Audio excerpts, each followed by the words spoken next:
तो दोस्तों आज दिन हो चुका है 11 दिसंबर 2021 शनिवार का और आज के मुख्य समाचार और बड़ी खबरें आपके लिए हाजिर हैं। मुख्य समाचार में आगे बढ़ने से पहले आइए नजर डालते हैं आज की कुछ महत्वपूर्ण खबरों पर।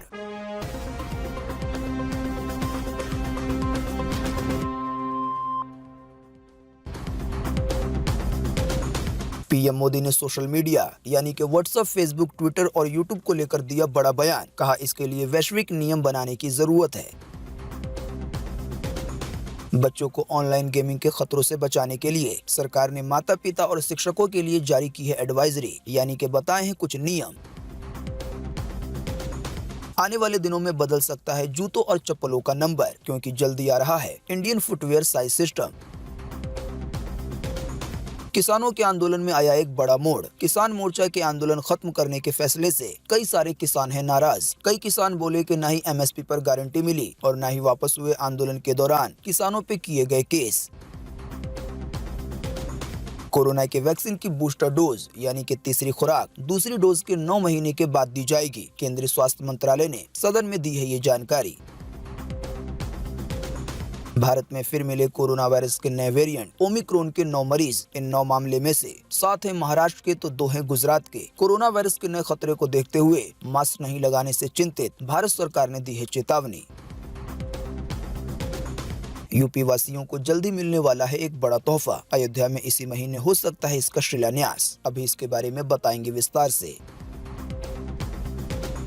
10वीं 12वीं पास वालों के लिए आई है 2 बेहतरीन वैकेंसी की खबर। आवेदन करके पा सकते हैं सरकारी नौकरी। तो दोस्तों आज के इस मुख्य समाचार में हम आपको इन्हीं सब और इसी तरह की और भी बड़ी खबरों के बारे में बताने वाले हैं। इसी की वजह से वीडियो को थोड़ा सा भी ना भगाएं और देखिए ध्यान से आखिर तक, ताकि कोई भी जानकारी मिस ना हो। वीडियो में बड़े आगे से पहले बस आपसे एक छोटी सी रिक्वेस्ट है कि इस वीडियो को लाइक कर दें और शेयर कर दें, क्योंकि आपका लाइक और शेयर करना ही होता है हमारी मेहनत का फल। बाकी रोजाना की ताज़ा और महत्वपूर्ण खबरें जानने के लिए आप सब्सक्राइब कर सकते हैं हमारा यूट्यूब चैनल सब कुछ सीखो जानो। अगर आप सब्सक्राइब करते हैं तो बेल का आइकन भी जरूर दबाएं। तो आइए बिना देर किए चलते हैं सीधे आज की पहली बड़ी खबर की तरफ।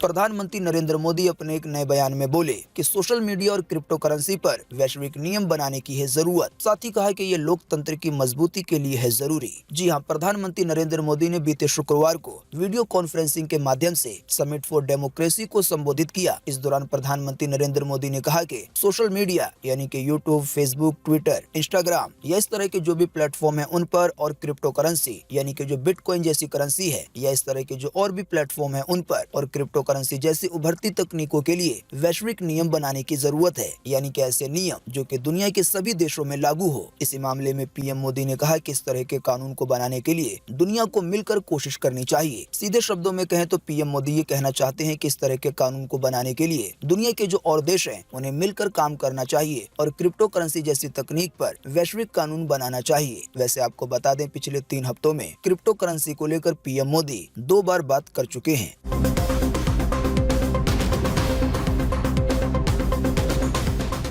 बच्चों को ऑनलाइन गेमिंग के खतरे से बचाने को अभिभावकों यानी कि माता पिता और शिक्षकों के लिए जारी की गई है एडवाइजरी सरकार की तरफ से, ताकि बच्चे गेम खेलते खेलते किसी गलत आदत में ना पड़ जाएं और अपना बड़ा नुकसान ना कर बैठें। जी हां, केंद्र सरकार यानी कि भारत सरकार ने बच्चों को ऑनलाइन गेमिंग के खतरों से बचाने के लिए अभिभावकों यानी कि पेरेंट्स और शिक्षकों को एडवाइजरी जारी की है। जानकारी के मुताबिक सरकार ने जो भी सावधानियां, जो भी बातें बताई हैं, इसमें गेम डाउनलोडिंग के समय व्यक्तिगत जानकारी ना देने, साथ ही वेबकैम यानी कि वीडियो कॉलिंग या निजी संदेश या ऑनलाइन चैट के माध्यम से किसी अजनबी से बात न करने की सलाह दी गई है। यानी ऑनलाइन वाले गेम खेलते समय बच्चों को ये काम ना करने दिए जाए। इसके अलावा बच्चों को ऑनलाइन गेमिंग के प्लेटफॉर्म पर पहचान छुपाने के लिए बदला नाम का उपयोग नहीं करने के भी परामर्श दिए गए हैं। यानी ये कहा गया है कि बच्चे अपना नाम बदलकर ऑनलाइन गेम ना खेलें। आपको बता दें, शिक्षा मंत्रालय ने बीते शुक्रवार को देर शाम सभी राज्यों, प्रदेश शिक्षा बोर्ड और सीबीएसई बोर्ड को ये सेफ ऑनलाइन गेम नाम से एडवाइजरी जारी की है। यानी ये सारी चीजें बच्चों को समझाने के लिए कहा गया है, माता पिता को, पेरेंट्स को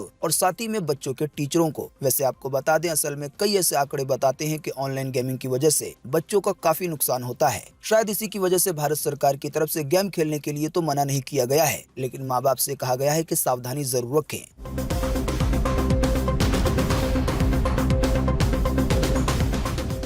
जूतों के नंबर को लेकर भी आत्मनिर्भर होगा भारत। आ रहा है इंडियन फुटवियर साइज सिस्टम। जी हाँ, बहुत जल्द आपको अपने जूते चप्पल खरीदने के लिए नए नंबर याद करने पड़ सकते हैं। जानकारी के मुताबिक भारत अब फुटवियर की खरीदारी के लिए यूके या फ्रेंच स्टैंडर्ड के बजाय इंडियन साइज सिस्टम बना रहा है। वैसे आप नहीं जानते हैं तो आपको बता दें कि अभी भारत में जो भी जूते चप्पल मिलते हैं और इन जूते चप्पलों का जो नंबर होता है वो फिलहाल यूके या फ्रेंच के स्टैंडर्ड के हिसाब से बनाया जाता है। आसान सी भाषा में कहें तो आने वाले दिनों में भारत में जो भी जूते चप्पल बनाए जाएंगे और इन पे जो नंबर होंगे तो वो इंडियन स्टैंडर्ड के हिसाब से होंगे। दरअसल डिपार्टमेंट DPIIT ने केंद्रीय चमड़ा अनुसंधान संस्था चेन्नई के परामर्श से देश का पहला इंडियन फुटवियर साइज सिस्टम का विकास करना शुरू कर दिया है। असल में इंडियन स्टैंडर्ड लाने का उद्देश्य ये है कि भारत की स्थानीय आबादी के लिए अच्छी तरह से फिटिंग और हेल्दी फुटवियर बनाए जाएं।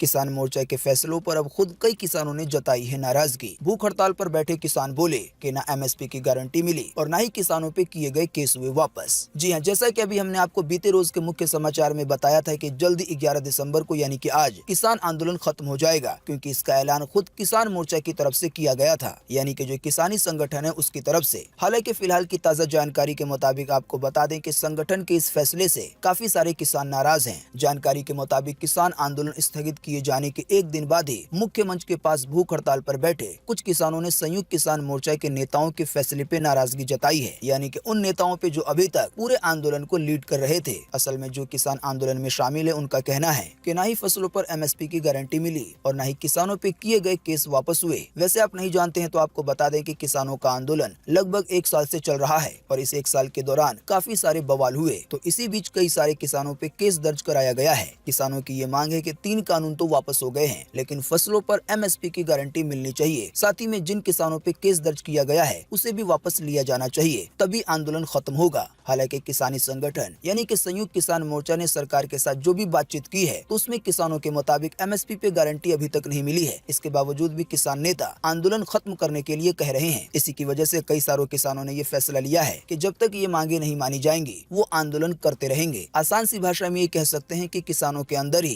तालमेल नहीं बैठ पा रहा है।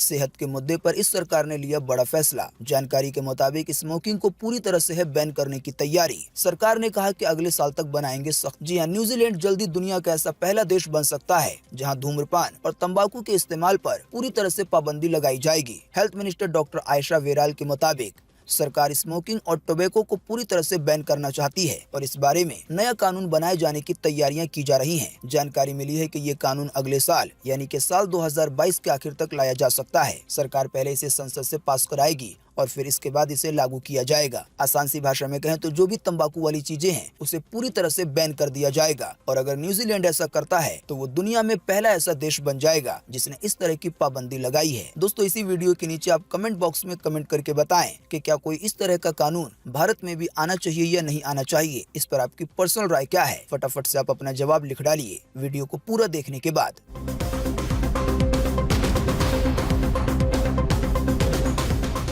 कोरोना वैक्सीन की दूसरी डोज के 9 महीने बाद ही दी जाएगी बूस्टर डोज यानी कि तीसरी खुराक। केंद्रीय स्वास्थ्य मंत्रालय ने सदन में दी है ये जानकारी। जी हां, कोरोना वायरस के नए ओमिक्रॉन वेरिएंट के सामने आने के बाद देश में वैक्सीन की बूस्टर डोज यानी कि तीसरी खुराक की जरूरत पे बहस तेज हो गई है। वैसे आपको बता दें भारत सरकार की तरफ से इस पर कोई फैसला नहीं लिया गया है। हालांकि इसी बीच ये जानकारी आई है कि केंद्रीय स्वास्थ्य मंत्रालय के अनुसार कोरोना रोधी वैक्सीन की दूसरी डोज लेने के बाद 9 महीने के बाद ही बूस्टर डोज दी जाएगी, या आप इसे आसान सी भाषा में तीसरी खुराक भी कह सकते हैं। वैसे आप नहीं जानते हैं तो आपको बता दें कि तीसरी डोज बनाने के लिए सीरम इंस्टीट्यूट को सरकार की तरफ से अनुमति भी दे दी गई है। इसी की वजह से आने वाले दिनों में देश के कई लोगों को कोरोना के वैक्सीन की तीसरी डोज यानी कि बूस्टर डोज लेनी पड़ सकती है। हालांकि आपको बता दें इन सभी चीजों के बीच कोरोना वायरस के नए वेरिएंट ओमिक्रॉन को लेकर एक बड़ी डराने वाली खबर आई है। इससे जुड़ी महत्वपूर्ण जानकारी देखें अगली खबर में।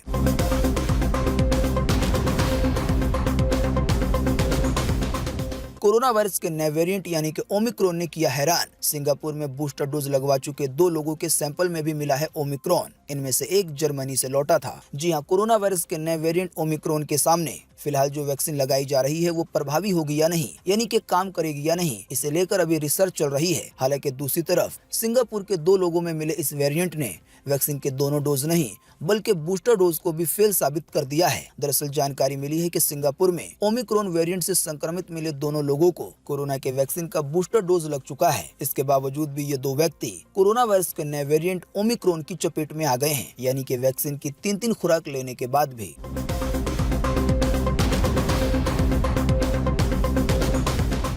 बीते रोज एक ही दिन में मिले कोरोना वायरस के नए वेरिएंट ओमिक्रॉन के 9 मरीज भारत में, 7 है महाराष्ट्र के तो 2 है गुजरात के। कोरोना के ओमिक्रॉन के कुल मामलों की संख्या हुई भारत में 32। जी हां, देश में बीते शुक्रवार को एक बार फिर से कोरोना वायरस के नए वेरिएंट यानी कि ओमिक्रॉन को लेकर चिंता का माहौल बनता दिखाई दिया। जानकारी के मुताबिक देश में एक ही दिन में ओमिक्रॉन के 9 मामले सामने आए हैं। जैसा कि हमने आपको बताया, इनमें से 7 मरीज महाराष्ट्र के हैं जबकि 2 मरीज गुजरात के हैं। भारत में अब कोरोना वायरस के नए वेरिएंट के मामलों की संख्या 32 हो गई है।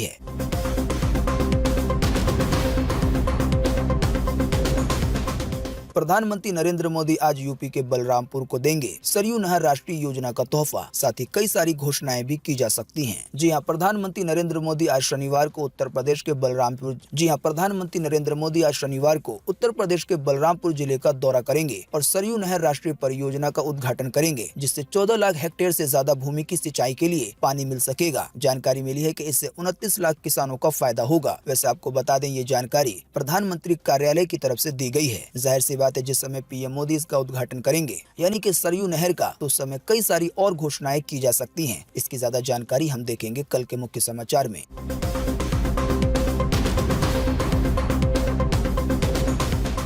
टॉफी खिलाने के बहाने बच्ची से किया गया बलात्कार। ताज्जुब की बात है कि रेप का आरोपी खुद 2 बेटियों का बाप है। जी हां, यूपी के गोरखपुर जिले के रामगढ़ताल इलाके के एक मोहल्ले में बीते शुक्रवार दोपहर टॉफी देने के बहाने 4 साल की बच्ची से दुष्कर्म का एक मामला सामने आया है। मोहल्ले वालों ने आरोपी को पकड़ के पिटाई भी कर दी है। हालांकि इसी के बीच पुलिस पहुंच गई और आरोपी को हिरासत में ले लिया। हालांकि सबसे ताज्जुब की बात यह है कि जिस पे रेप का आरोप है वो खुद 2 बेटियों का बाप है।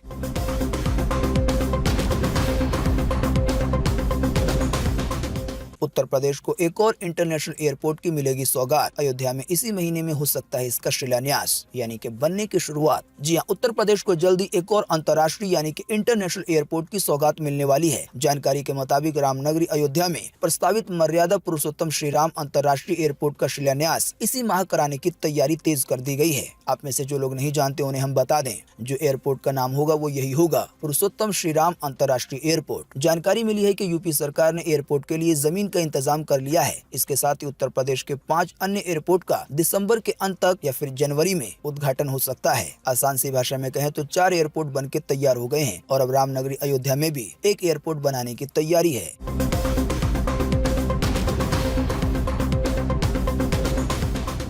दुनिया का सबसे पावरफुल स्मार्टफोन हुआ लॉन्च। इसमें मिलेगा 60 मेगापिक्सल का सेल्फी कैमरा। जी हां, दुनिया का सबसे पावरफुल एंड्रॉइड स्मार्टफोन लॉन्च हो गया है और इस फोन का नाम है मोटो एज X30। आपको बता दें, मोटो एज X30 दुनिया का पहला एंड्रॉइड फोन है जिसमें स्नैपड्रैगन 8 जनरेशन 1 प्रोसेसर दिया गया है। आपको बता दें, स्नैपड्रैगन 8 जनरेशन 1 को अभी हाल ही में कुछ दिन पहले क्वालकॉम कंपनी ने लॉन्च किया था। आसान सी भाषा में कहें तो फिलहाल इस वाले स्मार्टफोन में ये जो प्रोसेसर मिलने वाला है, तो पूरी दुनिया में ये अपने तरह का पहला स्मार्टफोन होगा। स्नैपड्रैगन का 8 जनरेशन 1 प्रोसेसर मिलेगा क्योंकि अभी इसे हाल ही में लॉन्च किया गया है। हालांकि ये बात जरूर है कि आने वाले दिनों में ये प्रोसेसर दूसरे फोन में भी देखने को मिलने लगेगा। दोस्तों, वैसे आप नहीं जानते हैं तो आपको बता दें, क्वालकॉम ही वो कंपनी है जो कि दुनिया के ज्यादातर एंड्रॉइड स्मार्टफोन के प्रोसेसर बनाती है।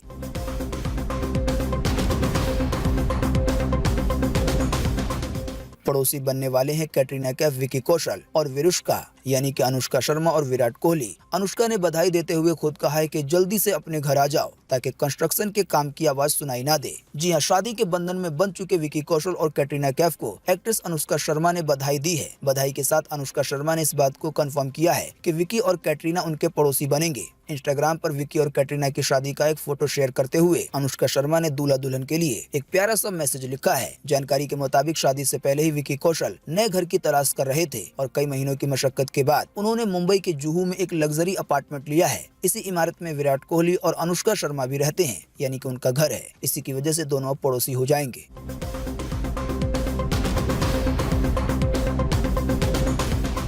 दिल्ली में 12वीं पास के लिए भी आई है सरकारी नौकरी। मिल सकती है 1.5 लाख रुपए तक की सैलरी। जी हाँ, Delhi skill and entrepreneurship university ने जूनियर असिस्टेंट समेत कई सारे पदों पर आवेदन मांगे हैं। वैकेंसी की ज्यादा जानकारी प्राप्त करने के लिए या आवेदन करने के लिए वेबसाइट dsue.ac.in को विजिट कर सकते हैं और साथ ही इसी वेबसाइट के जरिए ऑनलाइन आवेदन भी कर सकते हैं। एक और वैकेंसी की खबर देखें अगली खबर में।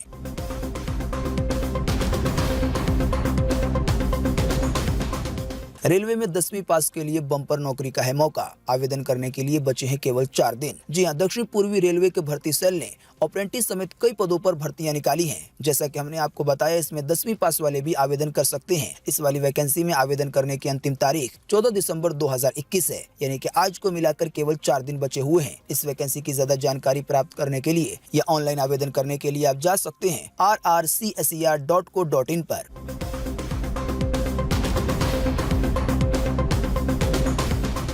तबलीगी जमात पर सऊदी अरब का बड़ा एक्शन, आतंकवाद का दरवाजा बताकर लगाया प्रतिबंध। जी हां, सऊदी अरब की सरकार ने सुन्नी संगठन तबलीगी जमात पर बड़ी कार्रवाई की है। जानकारी के मुताबिक सऊदी अरब ने अपने देश में तबलीगी जमात की एंट्री पे बैन लगा दिया है। इतना ही नहीं, तबलीगी जमात पर कई सारे आरोप भी लगाए हैं। जानकारी के मुताबिक सऊदी सरकार इस पूरे मामले को गंभीरता से ले रही है। देश के इस्लामिक मामलों के मंत्रालय ने इस संबंध में एक के बाद एक कई ट्वीट किए हैं, यानी कि मिनिस्ट्री ऑफ इस्लामिक अफेयर्स ने।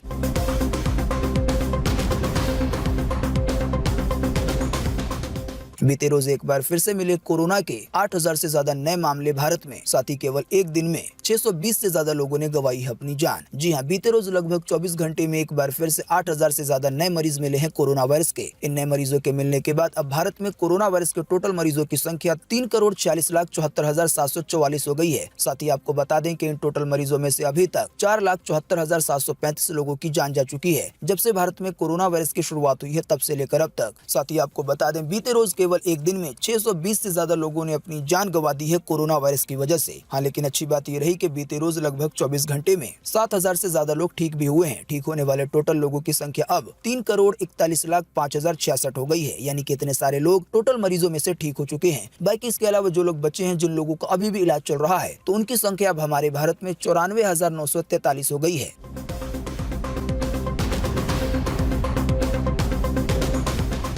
आज 11 दिसंबर को पूरे देश में ये रहेगा मौसम का हाल। मौसम विभाग ने जारी किया है मौसम का पूर्वानुमान। जी हां, मौसम विभाग के अनुसार अगले 24 घंटे के दौरान, यानी कि आज 11 दिसंबर को आंध्र प्रदेश के दक्षिणी तट पर हल्की बारिश के साथ कई जगहों पर मध्यम बारिश हो सकती है। इसके अलावा मणिपुर, मिजोरम, त्रिपुरा, उड़ीसा, आंध्र प्रदेश, साथ ही तमिलनाडु, केरल, कर्नाटक और लक्षद्वीप में भी हल्की बारिश की संभावना जताई गई है। इसके अलावा अंडमान निकोबार द्वीप समूह के भी कुछ हिस्सों में आज हल्की बारिश हो सकती है। दोस्तों, अभी हमने आपको जिन भी शहरों, जिन भी राज्यों के नाम बताए उसको छोड़कर पूरे देश में मौसम सूखा बना रहेगा अनुमान के मुताबिक। मौसम की ये जानकारी थी स्काई मेट वेदर की तरफ से। तो दोस्तों, आज 11 दिसंबर 2021 की यही ताजा खबरें थी और महत्वपूर्ण खबरें थी। उम्मीद करते हैं इससे आपको काफी कुछ जानकारी मिली होगी। हम बस इसके बदले में आपसे इतना ही चाहते हैं कि वीडियो को लाइक कर दें और शेयर कर दें, क्योंकि आपका लाइक और शेयर करना ही होता है हमारी मेहनत का फल। वीडियो देखने के लिए आपका बहुत बहुत धन्यवाद। Thanks for watching.